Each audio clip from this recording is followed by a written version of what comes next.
La ilaha illallah, la ma'budu illallah, la ilaha illallah, la maqsuda illallah, la ilaha illallah, la illallah, la ilaha illallah, la mawjuda.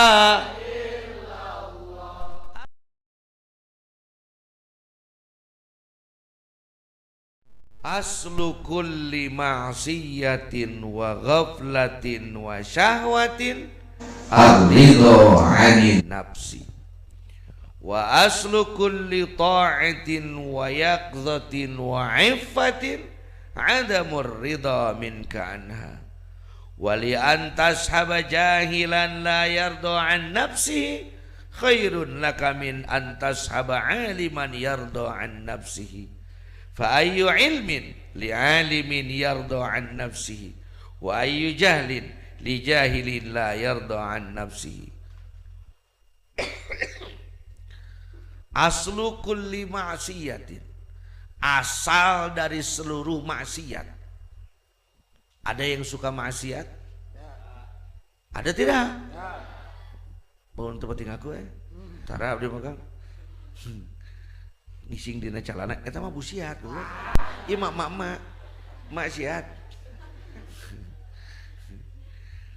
Maksiat. Tidak bisa kita lepas dari maksiat.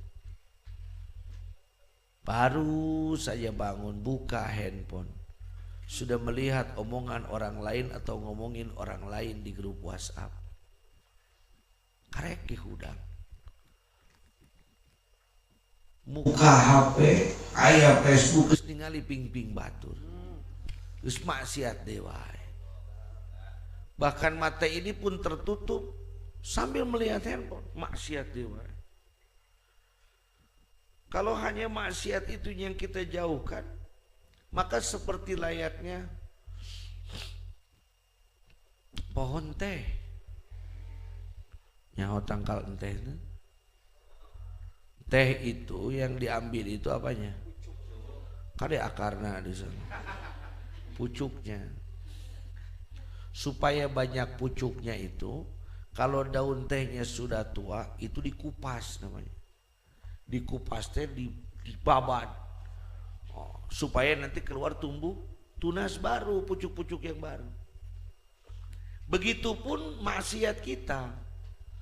Kalau hanya melihat bujur astagfirullahaladzim, bibir saja, sama dengan dikupas ujungnya saja, nanti akan timbul tunas-tunas yang baru yang lebih banyak maksiatnya.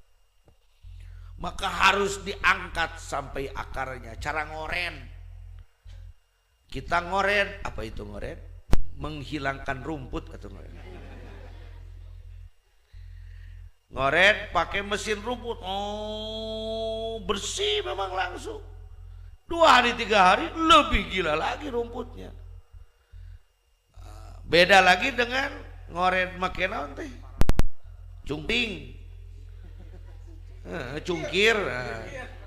Pakai cungkir cekrik diala jeung naon eta mah? Akarna rada lila kana jadina teh. Aslu kulli ma'siyatin, asal dari akar dari segala maksiat. Wa ghaflatin, dan lupa kepada Allah. Wa syahwatin, dan malas. Syahwatnya lain nyogong. Wa syahwatin, dan malas. Apa yang menjadi asal? Ar-ridho anin nafsi, mengikuti hawa. Wa aslu kulli ta'atin, dan akar dari semua ketaatan. Wa yaqzatin, dan tanginas. Naon tanginas teh? Bahasa Indonesiana rajin atau waspada, tanginas. Wa ifatin, dan kasih sayang. Adamur ridho minka anha, menjaga, mengolah, melatih hawa nafsu. Oke lah, di situ sudah kita pahami bahwa mengikuti hawa nafsu itu akan membawa maksiat. Mengatur nafsu, menekan hawa nafsu akan membawa taat. Sudah dijelaskan di bawah. Tapi poin yang penting dalam hikmah ini adalah wali antas haba jahilah. Dan kamu bersahabat dengan orang yang bodoh, ilmunya nggak ada. Ikatan Dokter Indonesia dan orang terkenal yang disingkat jadi idiot. Tapi la yardo an nafsihi, dia tidak ridho terhadap nafsunya. Khairun laka, lebih baik bagimu, min antas haba aliman, daripada bersahabat dengan orang yang berilmu, yardo an nafsi, yang mengikuti hawa nafsunya. Nah, ini pernah disindirkan kepada saya, tapi saya akui itu dan tidak saya marah. Sok nyobat jeung si Aang pinter oge tukang ngalajur hawa nafsu saya tahu. Bener Bang, mending nyobat jeung nu bodoh tapi anu neken hawa nafsu. Fa ayyu ilmin li alimin, lalu buat apa ilmu bagi seorang yang berilmu? Yardo an nafsihi, tapi dia tidak mampu mengendalikan hawa nafsunya. Dan wa ayyu jahlin li jahilin, dan untuk apa kebodohan dianggap bodoh? La yardo an nafsi, tapi tidak ridho terhadap nafsunya. Orang alim ridho terhadap nafsunya tidak disebut alim. Dan orang jahil yang tidak ridho kepada nafsunya itu tidak disebut orang jahil. Maka hati-hatilah bersahabat. Jangan bersahabat dengan orang yang ridho terhadap nafsu, mengikuti hawa nafsu. Allah di dalam Al-Quran mengatakan surat Yusuf ayat 53, wa ma ubarri'u nafsi innan nafsa la ammaratum bisu illa ma rahima rabbi inna rabbi ghafurun. Setelah pada hikmah sebelumnya dijelaskan bahwa seorang salik harus mengendalikan nafsu dan mengulangi kebasyarihannya, maka pada hikmah yang ini disebutkan bahwa pangkal segala maksiat, syahwat dan ghaflah adalah ridho terhadap nafsu. Seorang salik, ayo salik, harus terus mengontrol dirinya. Dorongan dari dalam diri itu berasal dari nafsu yang mana? Kita awali dari pola kehidupan sehari-hari. Dari bangun ke tidur lagi. Bangun tidur seorang salik usahakan jam 2. Walaupun pada prakteknya bangun jam 4. Upayakan jam sore we. Jam 2 we, kacain nama jam 4. Eta mah masih kena nuturkeun. Pan jam 2. Urang jam 4 tuturkeun kene. Mun jam 8 tinggalin gitu. Yang disebut tuturkeun tapi udangna beurang atuh tinggalin tuturkeun. Tetap saja wajibkan diri untuk bangun jam 2. Pokoknya mah aturannya jam sabaraha we? Jam 2 we, pasang alarm jam 2, hudang jeung teu hudang eta mah kumaha takdir gitu. Supaya ada rasa salah ketika bangun pukul jam 3. Aduh, jam 3 keburangan euy. Tadi jam sabaraha kuduna? 2. Supaya lebih leluasa untuk salat, wudu, tahajud, salat hajat, salat tasbih. Ini sudah harus dijadikan makanan harian oleh para salikin. Kalau terlewat salat malam itu serasa belum makan, kuduna gitu. Aing mah hanya lu tadi penting teh salat tahajudnya gitu. Aing gitu, aing hanya akal tadi tahajud jadi aing isu kaburangan. Lain, ngaco sugan.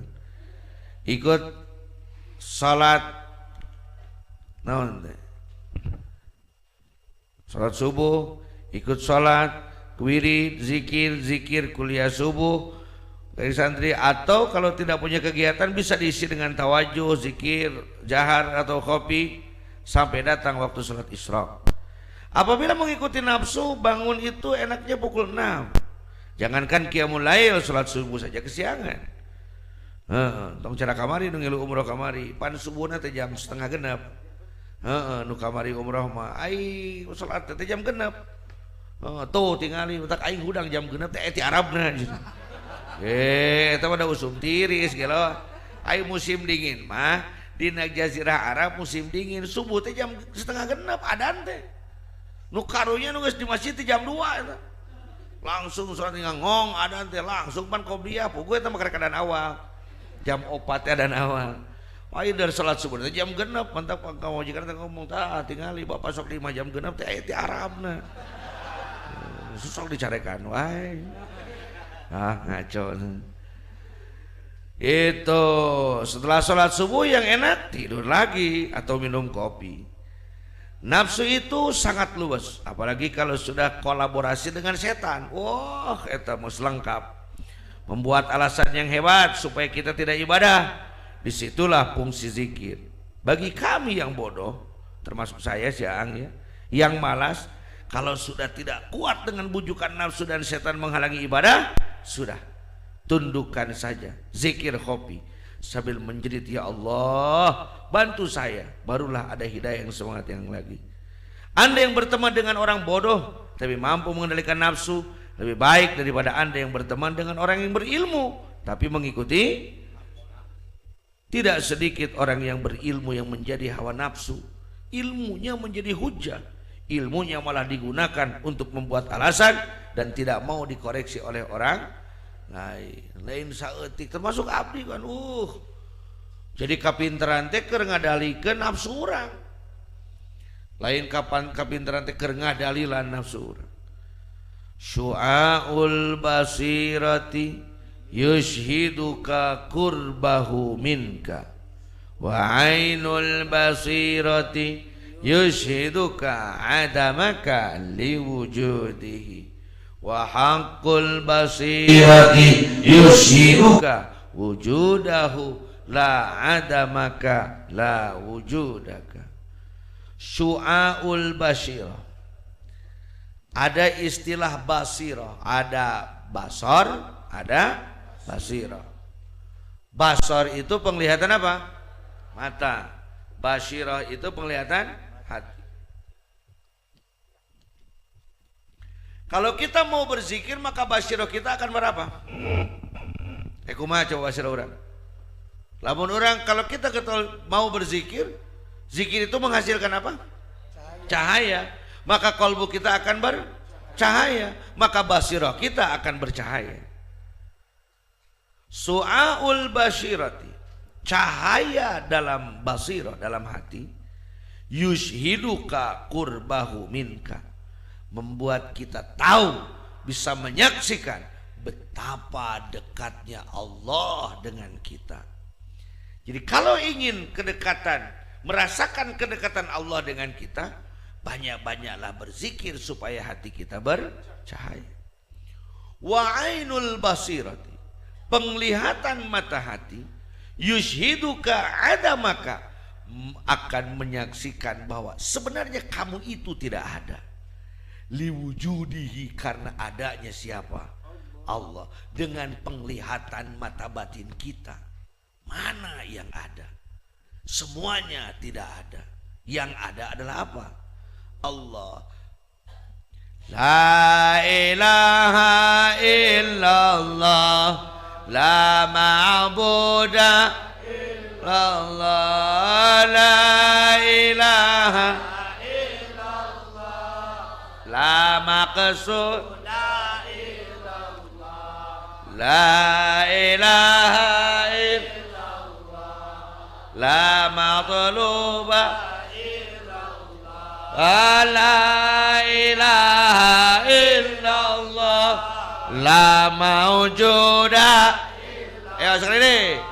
La ilaha illallah, la ma'buda illallah, la ilaha illallah, la maqsuda illallah, la ilaha illallah, la illallah, la ilaha illallah, la mawjuda illallah. Apa la ilaha illallah, tiada Tuhan selain Allah, la ma'buda bihaqqin fil wujudi illallah. Tidak ada yang wajib aku sembah kecuali Allah. Terus kamu gitu-gituan ngapain? La ilaha illallah. Saya melaksanakan ini, la maksuda illallah, bukan ingin kaya, bukan ingin hebat, tapi tidak ada yang aku maksud kecuali. Kata Allah memang mau apa? Mau harta, mau benda, mau kesejahteraan, mau kesenangan. La ilaha illallah, la matluba illallah. Tidak ada yang aku butuhkan kecuali, maka la ilaha illallah, la maujudah. Tapi ngawangkong kita itu tadi tewak ya. Tidak ada yang ada kecuali kullu man 'alaiha fanin. Segala sesuatu itu hancur semuanya, lebur. Wa yabqa wajhu rabbika dzul jalali wal ikram. Yang ada adalah yang maha gagah, yang maha hebat, yaitu Allah Subhanahu. Jadi kalau mata hati kita sudah mampu, mata hati kita bercahaya, maka kita tidak ada. Yang ada siapa? Wa haqqul basirat. Sekarang apa haknya? Permintaannya. Kalau kewajiban pemberiannya. Kalau hak permintaannya. Yushhiduka wujudahu. Memaksa kita, mendorong supaya kita mampu menyaksikan wujud Allah. Jadi keinginan kolbu itu sebetulnya mendorong kita supaya meyakini wujud Allah. La ada maka, bukan ketidakadaanmu, wala wujudaka, dan bukan ada wujudmu. Aya jeung eueuh urang teu paduli, nu penting aya wujudna Allah. Itu haknya. Baik, itu sudah seperti itu. Sekarang hikmah ke-37. Kita baca dulu sebentar itulah. Kalau kita ibaratkan kepada obor, syu'a itu terangnya sinar obor, sedangkan ain itu obornya. Cahaya basirah menghasilkan kesaksian dekatnya Allah dengan diri kita. Zatnya basirah menghasilkan kesaksian tidak adanya diri kita di sisi Allah. Tidak ada bagaimana? Bukannya ini jelas ada. Bukan, tidak ada menurut mata, tapi secara hakikat wujud kita bermuara kepada wujudnya. Ini sekedar informasi. Untuk merasakan hal itu tidak cukup dengan dibahas, tapi kudu dilatih. Di antaranya usahakan menyediakan waktu dalam sehari 1 jam saja. Gunakan untuk berzikir dengan zikir yang bertorikoh, baik zikir jahar mau zikir khofi. Selain itu, asah juga basirah kita dengan sholawat. Sholawat yang pakai rasa, bukan asal membaca sholawat. 4.444 itu beres-beres,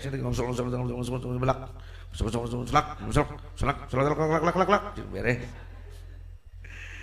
Tapi gunakan imajinasi seakan-akan baginda berada di hadapan kita supaya lebih tembus ke dalam rasa. Kalau kamu tidak bisa menembuskan rasa kepada Allah, rasakanlah orang yang sangat dicintai Allah, yaitu baginda Rasul. Kalau kamu belum bisa merasakan rasa kepada baginda Rasul, rasakanlah rasamu kepada orang yang dicintai oleh baginda Rasul, yaitu Syekh Abdul Qadir Al-Jailani. Kalau kamu belum bisa merasakan rasa kepada Syekh Abdul Qadir Al-Jailani, rasakanlah bahwa kamu sedang merasakan adanya guru yang dekat dengan Syekh Abdul Qadir Al-Jailani. Rasakanlah adanya beliau, karena rasa mereka tersambung kepada rasa yang lain. Kanallahu wala syai'a ma'ahu wa huwa al-an ala ma 'alaika.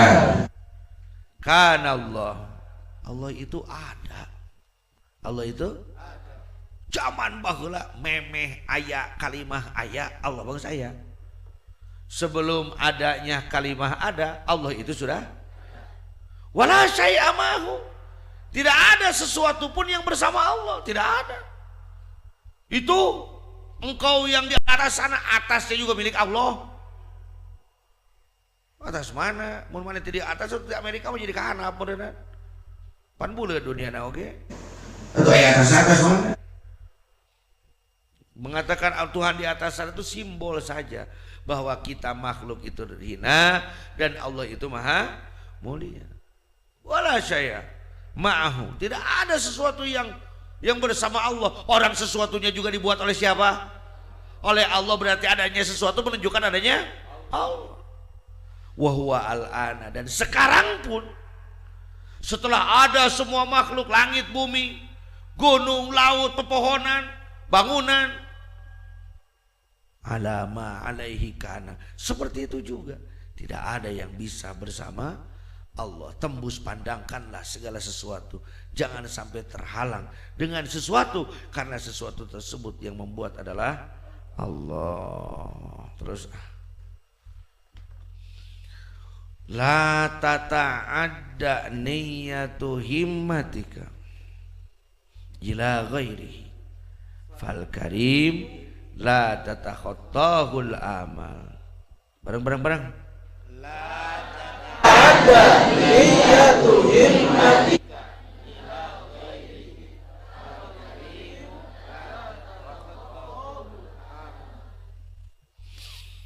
la tata'adda niyatu himmatika ila ghairi. Jangan sampai niat kita, semangat kita belok kepada selain Allah.